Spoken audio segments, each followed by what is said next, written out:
देवरा के सारी हो रामा पियवा पवन सिंह हमरो देवरा के सारी हो रामा पियवा पवन सिंह हम पियवा पवन सिंह हउए आ देवरा के सारी हो रामा कि पियवा पवन सिंह हउए देवरा के सारी हो रामा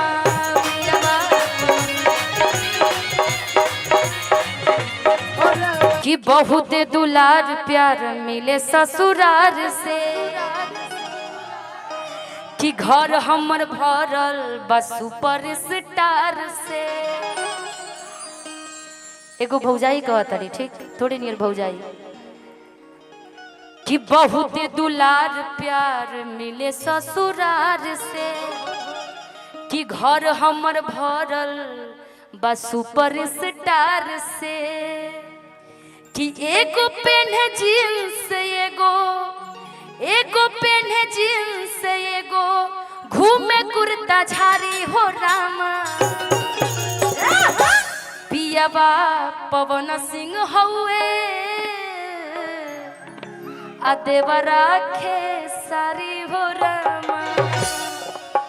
कि पियवा पवन सिंह हउए देवरा के सारी हो रामा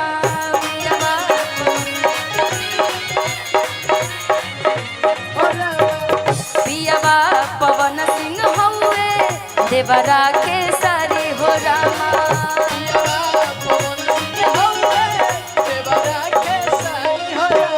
बहुत दुलार प्यार मिले ससुरार से घर हमर भरल बस सुपर स्टार से बहुत दुलार प्यार मिले ससुरार से घर हमर भरल बस सुपर स्टार से एगो पेन जींस एगो पेन कुर्ता झारी हो रामा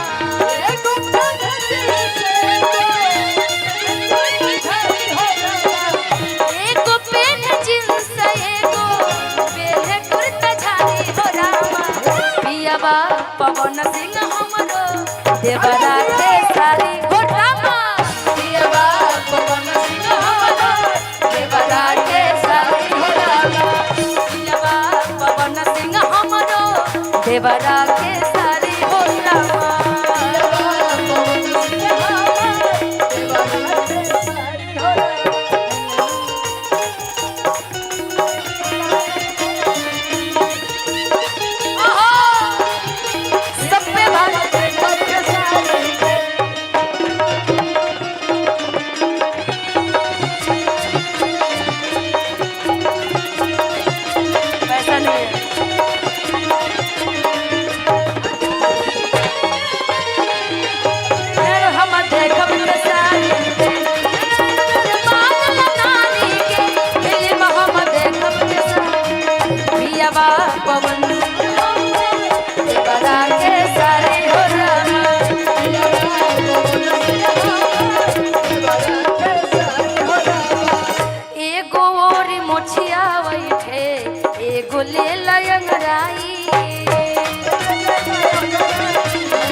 दूसर ट्रेंडिंग धारी समझ रहे हो ना और समझ रही हो ना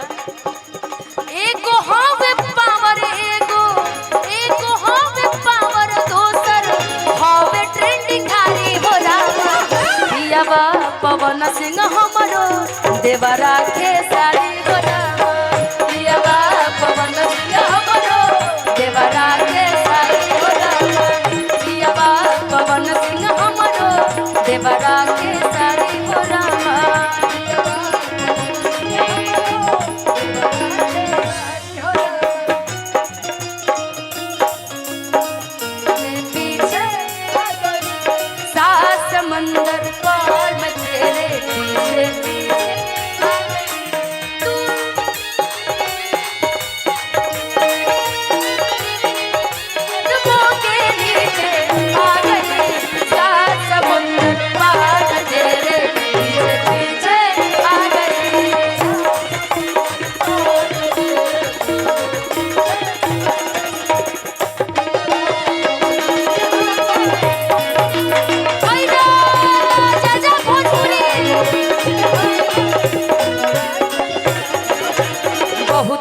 दुलार प्यार मिले ससुराल से, घर हमर भरल बा सुपर स्टार से, बहुते दुलार प्यार मिले ससुराल से, घर हमर भरल बा सुपर स्टार से। एगो पेन जींस दोसर, एगो पेन जींस दोसर पेन कुर्ता झाड़ी हो रामा, एगो पेन जींस दोसर कुर्ता झाड़ी हो रामा, एगो पेन जींस एगो पेन कुर्ता झाड़ी हो रामा। दियावा पवन सिंह हमरो देवरा के सारी हो रामा, दियावा पवन सिंह हमरो देवरा के सारी हो रामा, दियावा पवन सिंह हमरो देवरा के सारी हो रामा,